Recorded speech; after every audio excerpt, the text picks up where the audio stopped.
pajak masukan. Pajak masukan adalah PPN yang dibayar PKP saat membeli barang atau jasa kena pajak. Pajak ini bisa mengurangi pajak keluaran, sehingga PKP hanya membayar selisihnya saja. Namun, tidak semua pajak masukan bisa dikreditkan. Contohnya yaitu pajak masukan dari PPN, PMSE dapat dikreditkan asal faktur mencantumkan identitas pembeli, baik MPWP, NIK atau email yang terdaftar di DJP. Jadi, validitas dokumen sangat penting untuk pengkreditan. Pedoman pengkreditan pajak masukan untuk PKP tertentu.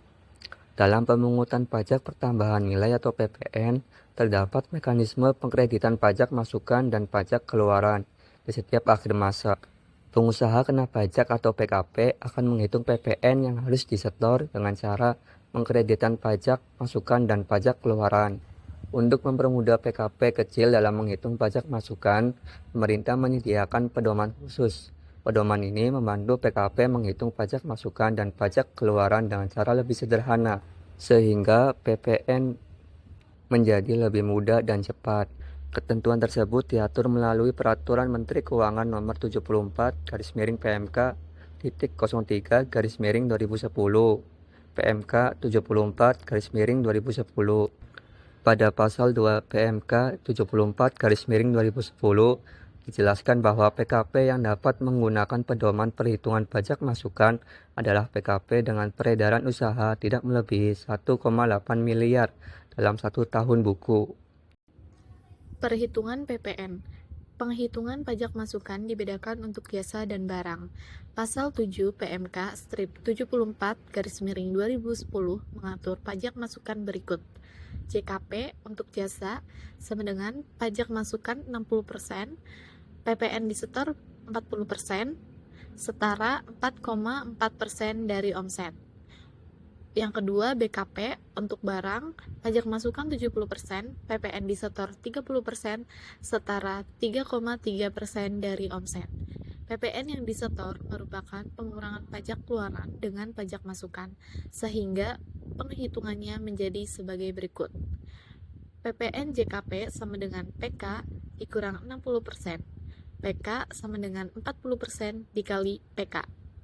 PPN BKP sama dengan PK dikurang 70%, PK sama dengan 30% dikali PK. Tarif efektif PPN 11% dari harga jual. Besaran PPN disetor setiap masa pajak bagi PKP yang menggunakan pedoman pengkreditan adalah sebagai berikut. 4,4% dari peredaran usaha untuk penyerahan JKP.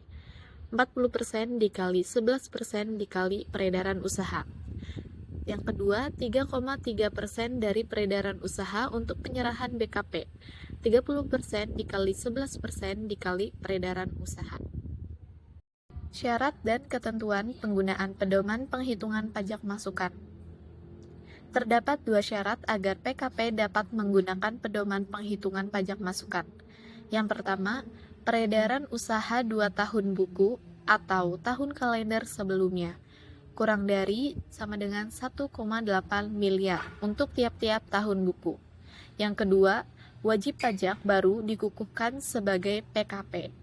PKP yang akan menggunakan pedoman penghitungan pajak masukan harus memberitahukan KPP secara tertulis sebelum mulai menggunakan pedoman.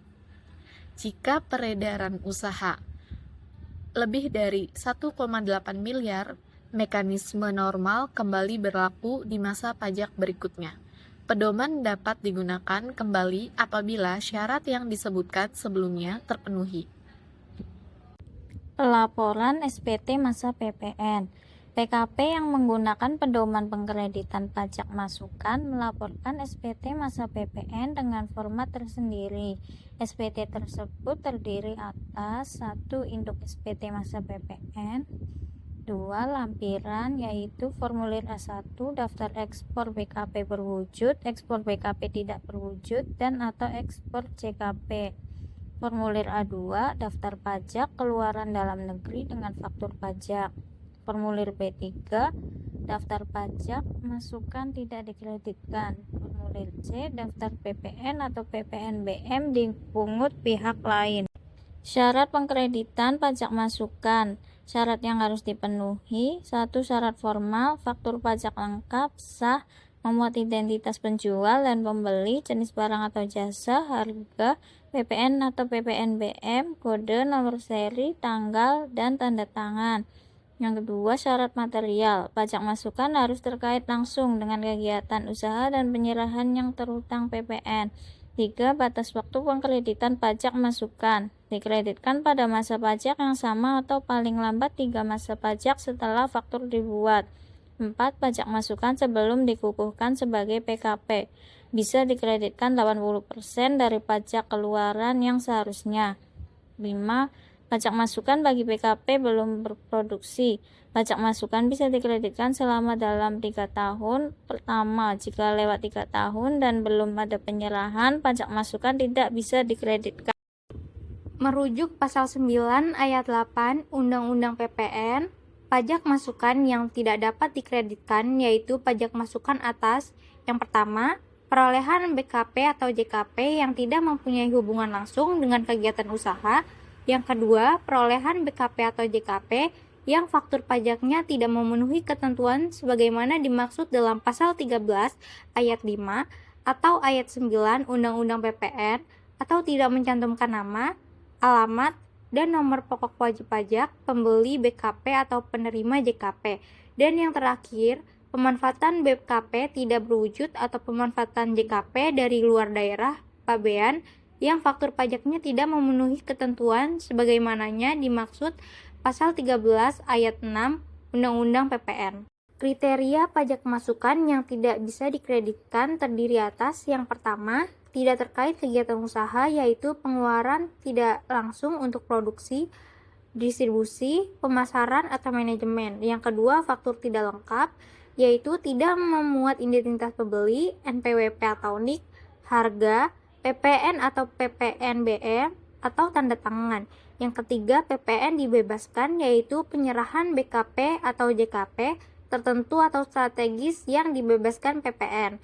Yang keempat, PPN besaran tertentu yaitu pajak masukan terkait perolehan BKP atau JKP sudah diperhitungkan atau dilaporkan di formulir B3. Yang kelima, kegiatan membangun sendiri yaitu pajak masukan untuk BKP atau JKP terkait pembangunan sendiri tidak dikreditkan. Dan yang terakhir, faktur pedagang eceran yaitu dibuat tanpa identitas pembeli dan tanda tangan tidak dikreditkan.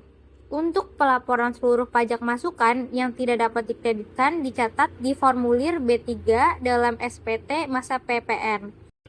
Berikut adalah contoh formulirnya. Kesimpulannya yaitu pengkreditan pajak masukan merupakan bagian penting dalam perhitungan PPN, di mana PKP harus memenuhi syarat formal, material, dan batas waktu agar pajak masukan dapat mengurangi pajak keluaran. Untuk PKP dengan peredaran usaha sampai 1,8 miliar, pemerintah menyediakan pedoman sederhana berdasarkan PMK 74/2010, yaitu pajak masukan dianggap 60% dari pajak keluaran untuk JKP dan 70% dari pajak keluaran untuk PKP. Pedoman ini hanya dapat digunakan jika PKP memenuhi syarat dan telah memberitahukan KPP sebelum masa pajak dimulai.